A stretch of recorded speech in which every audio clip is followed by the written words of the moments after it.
রব্বুল আলামিন যারা ঠান্ডার মধ্যে বসে আছে, কারো মা নাই, কারো বাবা নাই, আল্লাহ কারো কোনো জন নাই, আল্লাহ কারো মা নাই, কারো বাবা নাই, আল্লাহ আপনি মায়া করে দয়া করুন, নবীজির ইজ্জত বরকতে আমাদের কবরবাসী আব্বা আম্মাকে মাফ করে দাও।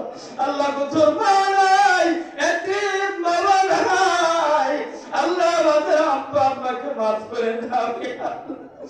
আমার স্টেজে বসে আল্লাহ চেয়ারম্যান সব মেম্বার সবরা, আল্লাহ আমার আরো মুরব্বী বাবাদের নাম বলা শেষ করা যাবে না। আল্লাহ কত সাহায্য করেছেন, এত সম্মানের সহিত আল্লাহ মাদ্রাসার মধ্যে দান করেছেন, আল্লাহ আরো ওয়াদা করেছেন ওই মসজিদের ওই মাদ্রাসার যেখানের মধ্যে জলসা হচ্ছে ওই নিচটা ঢালাই করে দিবেন, ফল করে দিবেন, তার ওয়াদা করেছেন।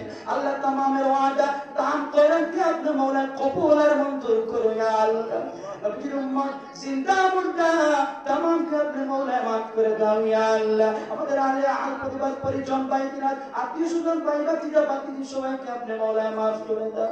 যখন ইন্তেকাল করব, জমিন থেকে বিদায় নিব, তার আগে দয়াল নবীজির নবীজির চেহারা মোবারক আল্লাহ মৃত্যুর আগে আপনার হাবিবের দিদার নসিব করাইও। আল্লাহ আপনার হাবিবের দিদার নবীর দিদার নসিব না করাইয়া মওত দিও না। কোন সময় জানি আজরাইল ঘটাইবা, আল্লাহ আপনার হাবিবের দিদার নসিব না করাইয়া আজরাইল ঘটাইও না। আল্লাহ জীবনে অনেকবার সোনার মদিনার মেহমান হিসেবে কবুল করবে। আল্লাহ নবীজির রওজা শরীফে সামনে দাঁড়াইয়া আসসালাতু ওয়াসসালামু আলাইকা ইয়া রাসূলুল্লাহ ইয়া হাবিবাল্লাহ বলে সালাম দেওয়ার তৌফিক দান করবে। আল্লাহ রাব্বুর রহিম জীবনের বিদায় মুহূর্তে আল্লাহ আপনার একজন নতুন গোলাম বান্দা জেনে নবীর আশিক উম্মত জেনে আল্লাহ যখন জমিন থেকে বিদায় হওয়ার সময় হয়ে যাবে, আল্লাহ